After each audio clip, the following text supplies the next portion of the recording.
Welcome. It's Politics with Tony. I am obviously Tony. You are now back in the lovely basement of the Politics with Tony studios. Hey, I gotta go with what I got. So anyway, it's been a little bit of a week. I have not been able to post videos, so I figured I want to kind of run down some of the things that I've been kind of keeping track of for the last week or so. So I'm going to go over them, and we're just going to kind of talk. So the subjects I want to bring up today are the ACLED and how they've been tracking some of the riots. We've got numbers for that. It's pretty interesting, honestly. Some things I read about, they were more of headlines almost, but I was reading into some of it. So we're going to talk about how the left thinks that the right doesn't care about small businesses. The shooting in Lancaster, Pennsylvania. The cop, the man that was shot by cops. Yeah, that's fun.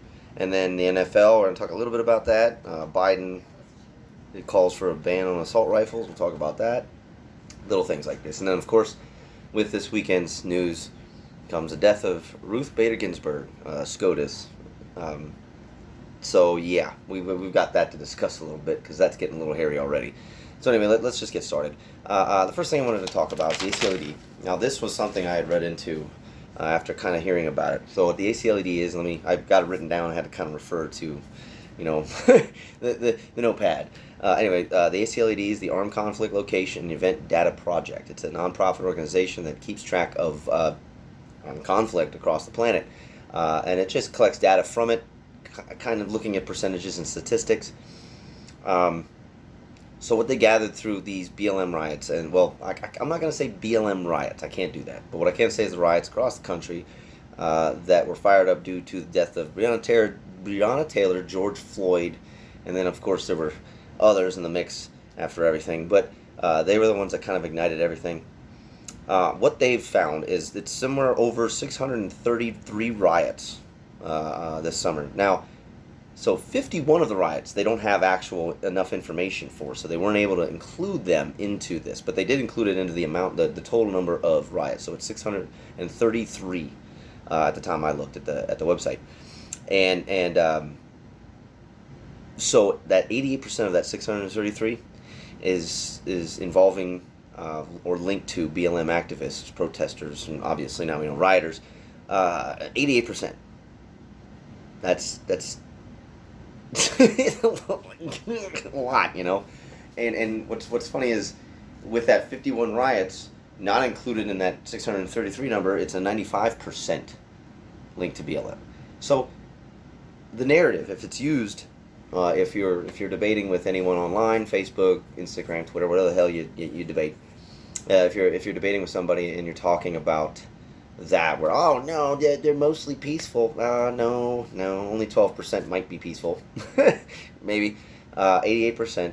And these are riots. So there's 633 riots, and out of the riots, so that's how many riots. Wait.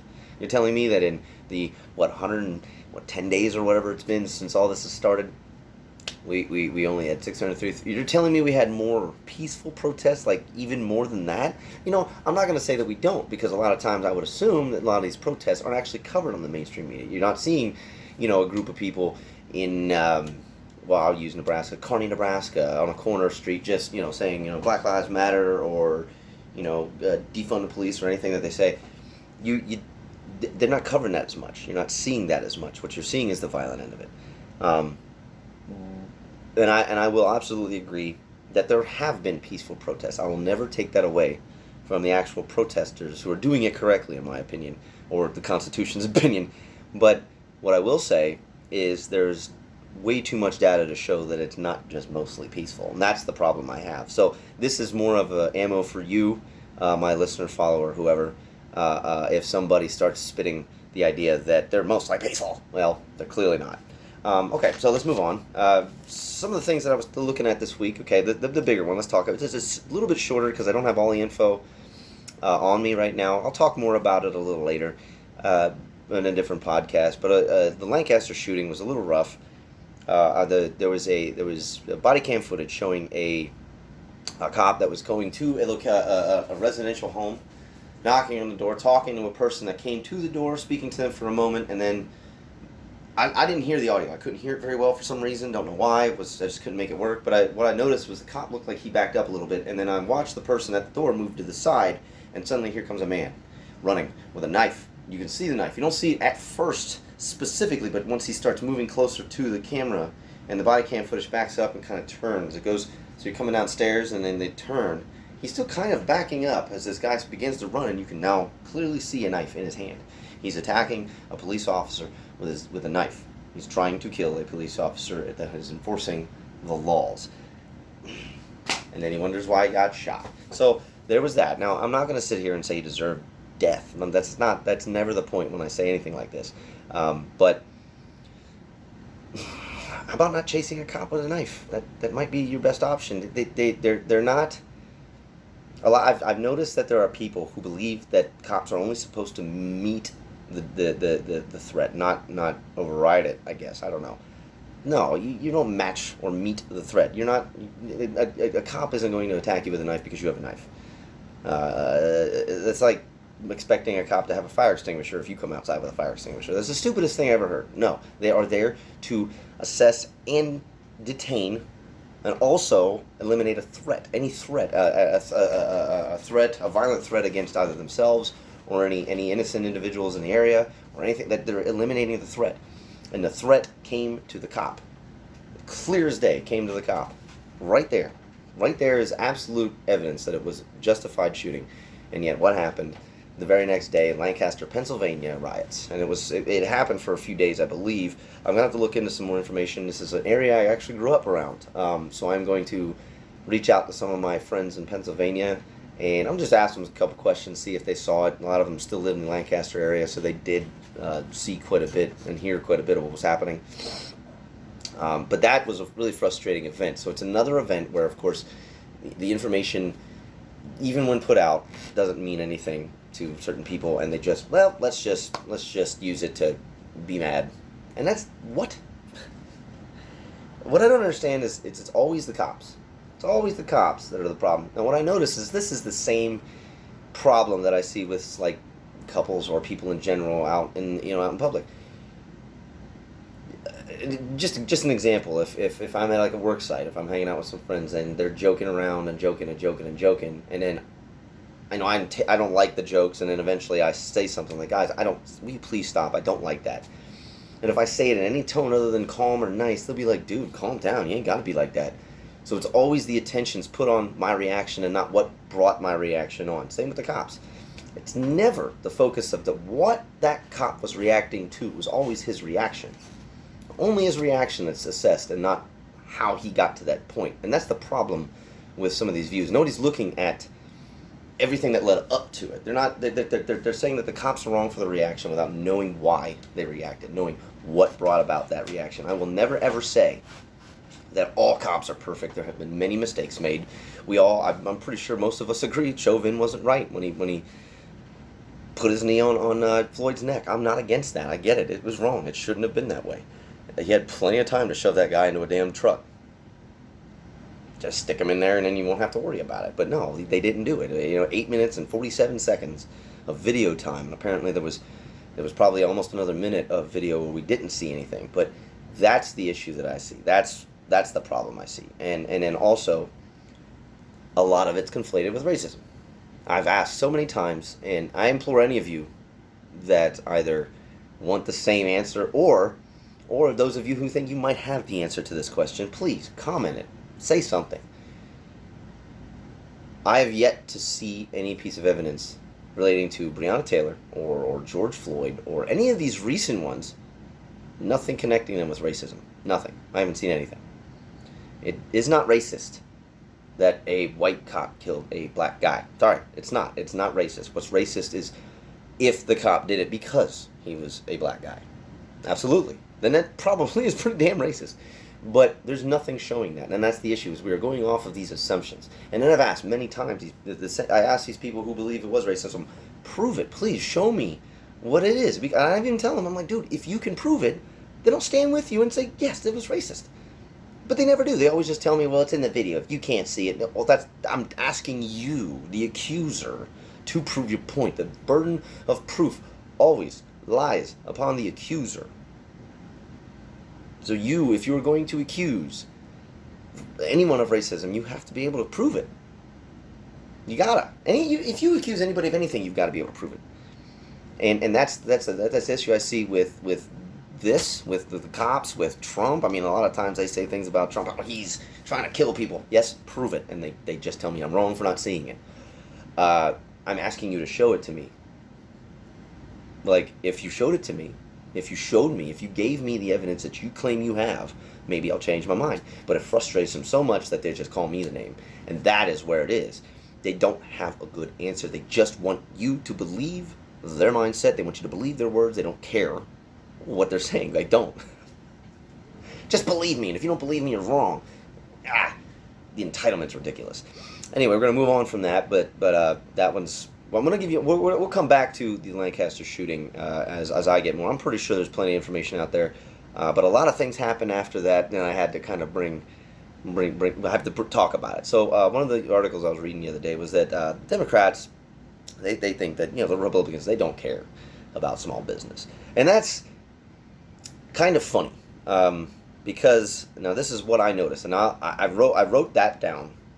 What I said was the left says the right don't care for small businesses, only big corps. So what I'm saying is, like, basically they think the right only cares about things like Walmart, Target, big corporations or big companies. They don't care about the small businesses. Got it. So then explain to me why the left supports BLM, who has been openly honest in saying that they don't care about the damage because these small businesses have insurance. They're the ones destroying the small businesses. I mean, remember, that was the day or two after the Minneapolis riots. You had black business owners crying on the news. This is bull. This is crap. I can't believe this. They don't care about black lives. My whole entire life savings was put into this. You know what I mean? And then they think that insurance is going to... That's not how insurance works, guys. It's not. If you really believe that, insurance will cover it, okay, fine. Let's pretend for a minute that even part of that's true. First, if you don't have a specific insurance for that kind of damage, you aren't getting anything. Second, if the city doesn't declare some sort of emergency for that insurance, then you're not getting it either. Third, and this is kind of the biggest one, no matter how you look at it, your rates are going to go up. Now you are costing that business more money just because you felt the need to break something because a guy died under a pretense that wasn't there. This is where the problem is lying.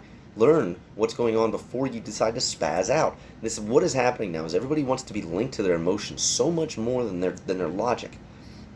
We're not looking into things enough to understand them, to make a good official opinion, and try not to base all that opinion on how you feel, but rather what's presented to you. I mean, I'm sorry, but you cannot form an opinion based on your own feelings. I'm not going to feel what you feel, and you are not going to feel what I feel. Therefore, feelings isn't going to work, because then that means I'm spitting an opinion that you don't understand. That's not, no. If we're going to have an opinion about a subject, then we stick on subject, not your feelings on the subject. Facts over feelings is a good saying. You still need to maintain some awareness, self-awareness when it comes to things like this. I'm not against that. But remember, you can't implement things on feelings when you're governing a large body of people. So using feelings in anything political is wrong. Just is. So I don't understand why the left deciding to say that the right doesn't like small businesses when the left supports things that destroy small businesses. Like, it just makes zero sense to me. And it's really funny that they say that because, I mean, the left owns how much media? Like, literally almost, 90%? I read this recently, like 90% of the media out there, mainstream or, alternative media, the left doesn't actually own them, but they lean that way. As in, like, if they're not owned by the left, then there's people in the organization that are extremely liberal biased or Democrat biased. And that's problematic too, because first of all, I shouldn't be able to read a newspaper and see the bias of the writer. I shouldn't, but I do on a non-stop basis, and that also includes people that or media that leans right. They shouldn't do it either. I'm sorry, but they shouldn't. I want the news. I don't want your opinion. I want the news. I'm gonna make an opinion. That is on me, not on you. And the problem is people started depending on that. Like Bill O'Reilly and all that crap. Don't tell me how to feel. Tell me what the news is and I'm going to feel about it. I will decide. But they are able to control that because they control how much information they're giving about these subjects. They don't give you all the information. They just want you to get mad. It's easier to control when you're under emotional stress. Got it. But that's the issue with that. So we'll dive more into that over the course of the next few podcasts. But that's a big issue that I'm noticing, and it has gotten a lot heavier in election year, of course. And then, of course, NFL. We talked about NFL before. NFL, I'm not watching it this year, which is sort of depressing. Big time Eagles fan here. Yeah, and I hate it. This is the first year in over a decade that I'm not going to watch any football, let alone even look at scores. I just don't want to. That's my stance. It doesn't mean that if you're watching football you're wrong. That's okay. You got to do what you got to do. I don't want to give them my support anymore. That's all. It's an individual thing. But the ratings went down. They're double digits down from 2019's Open. So yeah, they're losing a lot. But a lot of it's coming from the idea that you can look this up too. A lot of these teams are actually announcing their political stance, opinions, and views by telling everybody this is the names. We're gonna have names on our jerseys, and we support BLM. And we're taking a knee. And I've seen this. I've seen the ratings drop right after the national anthem or during the national anthem because they start showing the players that are on their knees. I'm never going to sit here and tell somebody, oh, it's totally offensive to be on your knee. You know what? Fine, be on your knee. But you're not getting my support then. Because if you can't stand for the anthem that I fought for, then I'm not going to support you playing a football game where you get millions. I'm not playing that. I'm just not doing it. So it's okay. Everybody's entitled to their own opinion on this portion. I'm not offended that they take a knee. I just know that if I'm willing to do something, standing for the national anthem isn't going to kill you. And taking a knee over police brutality, that doesn't make any sense to me at all either. I mean, like literally in 2019, it was 10 unarmed black men shot. 10. And in that same area, what was it, 30 some white men, unarmed men, were shot by cops. But yeah, there's such a systemic issue against blacks. Like 10? I mean, I'm not saying that any 10 was a good thing. No, but most of them, I've actually read into quite a bit of these 10 from 2019. They were all damn near career criminals. Damn near. Not all of them. There was like 2, I believe, that were actually decently unjustified. Not 100% sure on them, but the rest of them had like these horrible records. And then they were also resisting arrest. They were also attacking. They were doing things they shouldn't have been doing. So were the white guys. So I mean, there it is. Anyway, we're gonna move on from that. We're gonna go to let me backtrack a little. Biden. So Biden put out a tweet. It was I believe like Monday or Tuesday. He called for a ban on assault rifles and high capacity magazines, calling them weapons of war. Well, that's pretty goddamn funny. Let's just say. So I own weapons. One of the weapons I own is a British 303. It was actually a refurbished 303 from World War II. Works great. It's heavy, but it's amazing. I got a really nice 3x9 scope. Excuse me, jeez. I'm gonna use it for deer hunting this year out here. Screw it, it'll be nice. If I were to put, we're gonna call them fairings, I guess. I don't. We're not gonna call them that. But if you put some of the stuff. You could put like handle grips on it. You could put things on this to make it look like an AR-15. But does it make it an assault rifle? According to the left, it does. Literally just the look of it. It's not about its performance at all. It's the look. Now my 303, yes, it's a bolt action, but I can make it look like an AR-15, and people will freak. And that doesn't make any sense. Like it makes none. First and foremost, a ban on a weapon, no, stop. You don't get to do that. That's unconstitutional, period. You're not allowed to do that. Second, this is the bigger one. What the hell is an assault rifle, dear Joe Biden? And I guarantee you can't tell me. Because the problem is, assault in action, rifles, the object. I mean, unless the rifle's assaulting people, like on its own, I don't really think it's an assault rifle. I just don't. I mean, I could throw this lighter at you, like, it's an assault lighter. Did you see it? It just. But that's the point. Is they don't know what it is. They just want to ban them. They don't like them. That's wrong, unconstitutional. And how many times have we heard Biden say he's not going to do that? I've heard it a few times. I'm not going to ban them. I'm not going to ban them. Even though he told Beto O'Rourke, you're going to be in charge of when we start taking them weapons. Anyway, so Biden's just backtracking on his own promises. Again, whatever. And that's what I can't stand. The man doesn't know what he's saying half the time. He doesn't. I can't even make fun of him anymore because it's like I feel like that would be some sort of elderly abuse charge, you know? Like, I think his wife should be charged with that. No, don't. I don't want to be mean to the wife. But Joe Biden, he's entirely too old for this. I mean, how many times have we even seen it recently? Harris was even saying, like, the Harris-Biden administration. She's putting her name, in her voice, in her head, she's putting her name above Biden on the ballot. We're not voting for Harris to be president. I mean, I guarantee you there's going to be people who are going to want her to be president. I know that, because people like her for some weird reason. I don't know. But they do.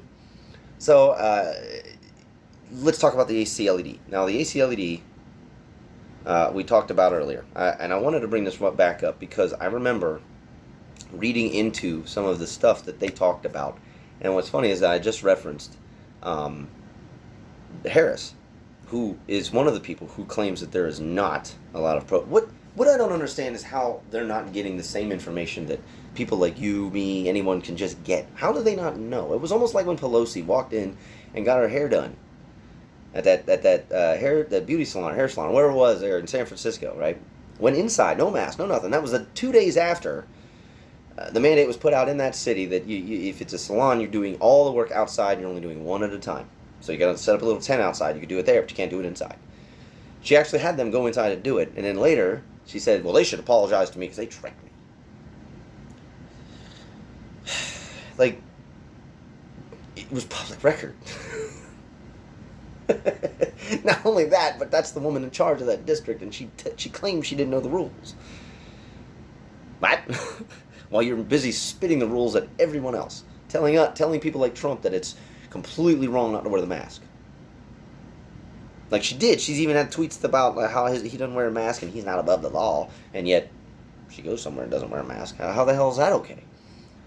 So I just wanted to say that because I was just thinking about how it's so funny that I can find information that they don't know. It's like, what? Where? Now, speaking of easy to find information, this one wasn't. So we're all aware now, and this is Sunday, we're all aware that Ruth Bader Ginsburg passed away, 87, I believe. Getting up there. She spent the majority of her life serving in our government, and I'm not against that because there are things that she did that weren't bad. I'll say it. Why not? There are things that she did that was terrible, and I don't support a lot of what she did. So I'm never going to talk shit about her life in general, but policies maybe. As I understand, she was dying of pancreatic cancer. She died of pancreatic cancer, and that's one of the more painful ways to die. So I won't berate her at all, and or her family. That they don't deserve that. You know, it doesn't matter what kind of death it is. I'm gonna let it be. You know what I mean? Like, you may not get like super condolences from me, but I do hope that it's easy to deal with for them and they can get past it. However, immediately the left freaked out. Immediately, because they don't want Trump and his cronies, we'll call them, to appoint another nomination for that seat. Now, I would almost understand that. I would almost understand it. However, like Gorsuch, for instance, has made decisions that even Trump and I don't like, and that was one of his. So they're going to appoint people that they feel is right for the job, even if they agree or disagree with their rulings. Absolutely. And I think that that's a good thing to know, a good thing to remember, because Trump has been pretty good about that. Yes, obviously, he's going to go more towards the right as far as who he would want to nominate. But that doesn't mean that he's wrong for that either, because he's made objective choices using his subjective vision of who they are. Because it's his vision of what the Supreme Court should look like. I got that. There's nothing wrong with that. That's the president. He can do that, because then you've got the Senate behind him, and they're the ones that have to vote that person in. When they say no, then it's a no. That's checks and balances within our entire government. That's how it works. I can talk about that all freaking day. But the ugliest part is how Mitch McConnell, he came out and said, yes, if Trump gives us a nomination, we will put it to a vote soon. And the left is like, well, wait a minute, you can't do that. It's an election year. And they freaked out because Mitch McConnell said exactly the opposite in 2016. Okay, fair point. And I won't take that from them. But I did a little digging because I was curious. And I found this thing called the Biden rule. Joe Biden in 1992 suggested in the Senate that upon election years, nominations should not get the vote for Supreme Court seats because, well, obviously, conflicting issues during an election year would cause a lot of problems. And you have to hear his video to understand some of his points weren't exactly stupid. They weren't. But it's understandable, and yet at the same time, the rule that was adopted, it was a parliamentary rule that was adopted within the Senate in 92. And that rule states that the vote won't happen if, and here's the big one, if the executive and the Senate are held by opposing parties, which means that if the Senate is held by the Democrats and the executive is held by the Republicans, then no vote, or vice versa. That was absolutely the case in 2016 because the Republicans held the Senate, but Obama was president. So he had a Democrat on the executive and a Republican ran Senate. Well, yes, now you have to hold it off according to the rule that you've adopted. This year, it's different because you have a Republican-led Senate and a Republican executive. So we can do the vote. The rule's there. Like, if they want to adopt a new one, fine, go ahead, do it. But you haven't done it. So therefore, shut up. And of course, the left does not like that. They don't want to hear it. They don't care. They're like, it's not right. It's not right. It is. But now, their claims of going to war. They, we need to be violent. First of all, some of them are sedition. They're getting kind of close, and we were talking about people who have posted that they feel that they need to physically attack Trump supporters and Congress people if they see them. Physically attack them if they even try to do this. Like, please do. Please do. But more importantly, the tolerant, unviolent left that hates Trump because they thought he was going to start a war are now just up in arms and ready to start a war against its own country. These are the things you can't make up. Like, 2020 has been like the funnest year as far as politics. Like, if you're a podcaster like me and sitting back and watching all this and learning, you're like, what in the hell? So, right now, that's what you're going to see. Now, what will happen? This is I did say Sunday, didn't I? This is Saturday. I'm sorry. But, okay, so tomorrow's Sunday. Well, Monday, I bet money that the process will begin. And if it does, we're going to watch and see what happens. We're going to see if we see riots. We're going to see if we see violence. We're going to see if we see the left push back in a physical way. I'm not 100% sure if I believe it will, but at the same time, I'm not against the fact that they could. Because, and you see it all the time, we got kids that are now getting egged at Trump rallies just because they're with their parents at a Trump rally. Getting egged. You had a woman who is now getting charged with a hate crime, thank God, for attacking an 11-year-old, I believe, 11 or 12 or something like that, attacking him for wearing a MAGA hat. Physically attacking him. By ripping the hat off his head and everything. Like, what? Why? There was an elderly couple that was actually hit a bunch of times. The guy was arrested, thank God. But it was three elderly people were hit, like physically assaulted, at I believe some sort of like just support rally or flag waving event for Trump. Like, where is this coming from and why? And that is the irritating part of all this. The left will sit and tell us how violent we are while then being violent. You know, and I think I talked about this in a different context, but here. So it's almost like if I took this, this is, imagine me being a left. This is kind of what they're like. They looking at you, pretending like you don't know shit. These are dangerous. You can't just swing these and stab people with them. Look, and they start stabbing themselves. They're bleeding and spraying blood everywhere. You can't look. See, look what you're doing. Look what. I know it is, because it's sharp. No shit. Thank you very much for informing me. I'm swinging it around my own face and still. But that's what they're doing. They're like, don't be violent. You fuckers are violent. And then they go and be violent. See, you're violent. What? Is out-of-body experience a new argument point, I guess? I'm not sure.